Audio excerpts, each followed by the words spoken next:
Rendez-vous de ce bulletin consacré à l'actualité internationale. Au menu mise en place d'un gouvernement Fatah-Hamas, l'autorité palestinienne opte pour un gouvernement d'union nationale alors qu'Israël affiche son scepticisme. Au Nigeria, une bombe a explosé dans un stade de football dimanche.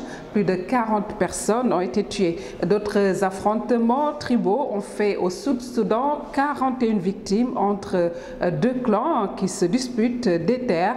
Et puis, ce fait divers à vous couper le souffle, ce bébé de 3 mois mort après avoir été oublié durant 2 jours dans le véhicule de ses parents.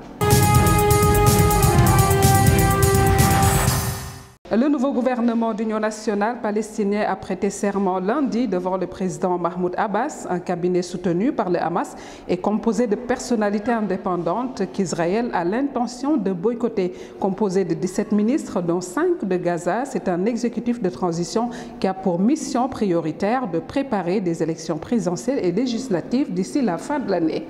Juste avant la prestation de serment, le Hamas et le Fatah nationaliste du président Abbas sont parvenus à aplanir les dernières divergences qui persistaient sur la composition du gouvernement. Le Hamas exigeait le maintien du ministère des prisonniers et les deux parties sont convenus d'en attribuer le portefeuille au Premier ministre Rami Abdallah, un universitaire respecté mais relativement peu connu à l'étranger. Côté israélien, le cabinet de sécurité israélien chargé des décisions stratégiques s'est réuni durant la nuit de lundi à dimanche, selon le Jerusalem Post, et a confirmé la décision de geler toutes les négociations avec l'autorité palestinienne aussi longtemps qu'elle maintiendrait son accord avec le Hamas. Selon 2 ministres cités par le quotidien israélien Eretz, Netanyahou a expliqué lors de la réunion du cabinet de sécurité qu'il avait reçu des assurances de John Kerry que les États-Unis attendraient de voir comment agit le gouvernement palestinien avant de décider de coopérer ou non avec lui.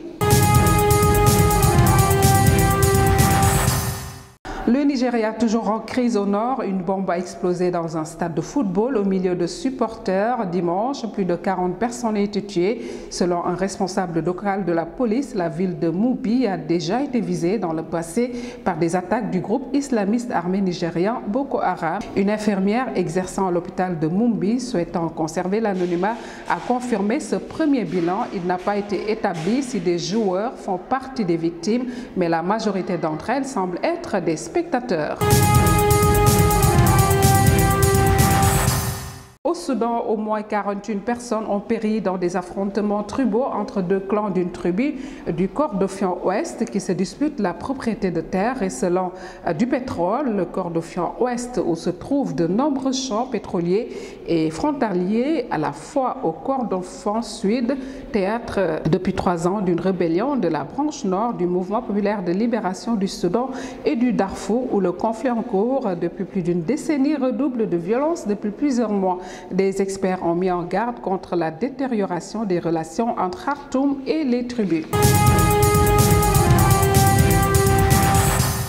Benghazi, théâtre de violents affrontements, 6 soldats et un civil ont été tués lundi dans l'est du pays dans de violents affrontements entre des groupes islamistes et des forces armées loyales à un général dissident de sources hospitalières. Des groupes islamistes dont Ansar Asharia ont attaqué à l'arme lourde un camp militaire faisant des morts et des blessés, a affirmé le colonel Sald Arwer Feli, commandant de la base aérienne de Benghazi et loyal au général dissident Khalifa Haftar. Les heurts ont fait au moins 7 morts et 11 blessés selon les bilans de 2 hôpitaux de la ville. Des forces de brigade du 17 février de Rafala al-Sha'ati d'Ansar Asharia et du bouclier de Libye ont bombardé tôt ce lundi le camp 21 concernant le soldat qui était faisant des morts et des blessés.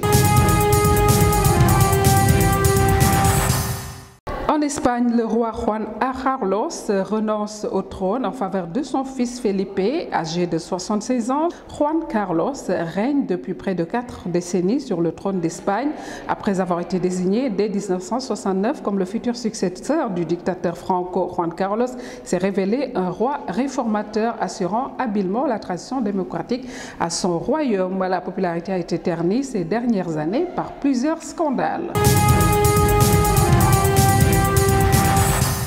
Aux Aux États-Unis, la libération du soldat Boé Bergadi, détenu depuis 5 ans par les talibans et échangé contre 5 personnes de Guantanamo, a fait naître une polémique aux États-Unis. Les républicains reprochent à l'administration Obama de ne pas avoir prévenu le Congrès 30 jours avant la libération, d'avoir brisé un tabou et négociant avec des terroristes et donc de mettre en danger la vie de tous les Américains à l'étranger. Le dialogue entre Washington et les talibans était rompu depuis 2012. Le nouveau contact entre le Qatar et ses ravisseurs ces dernières semaines a été tenu secret pour ne pas engendrer de faux espoirs. Barack Obama, informé par Doha, a pris la décision d'accepter l'échange mardi dernier. Les forces spéciales ont récupéré Boé Bergadi samedi matin, heure de Washington, juste avant que les 5 détenus ne soient mis dans un avion vers le Qatar, selon la Maison-Blanche. En face, pour tenter d'enrayer les critiques, le ministre de la Défense, Chuck Hagel, a nié dans un entretien avec la chaîne NBC toute négociation avec Al-Qaïda. Les États-Unis sont en guerre, dit-il, et les conventions de Genève codifient les règles d'échange de prisonniers. Et puis ce fait divers à vous couper le souffle, un bébé de 3 mois est mort samedi 31 à l'hôpital de Montpellier après avoir été oublié par ses parents pendant 2 jours à bord d'une voiture dans l'Aude, selon le vice-procureur de Narbonne, Nicolas Deleuze. Les auditions des parents et des témoins ont été réalisées. L'enquête continue pour des faits d'homicide involontaire et une autopsie du corps de l'enfant devrait être réalisée, selon la presse locale, chacun des parents pensant que l'autre avait pris en charge le dernier-né de la famille nombreuse. L'enfant a finalement été découverte dans la voiture inconsciente et déshydratée. Elle a été transférée dans un hôpital spécialisé de l'hôpital La Péronie à Montpellier où elle a succombé. Voilà, c'est tout pour ce bulletin consacré à l'actualité internationale. Merci de l'avoir suivi. Rendez-vous demain.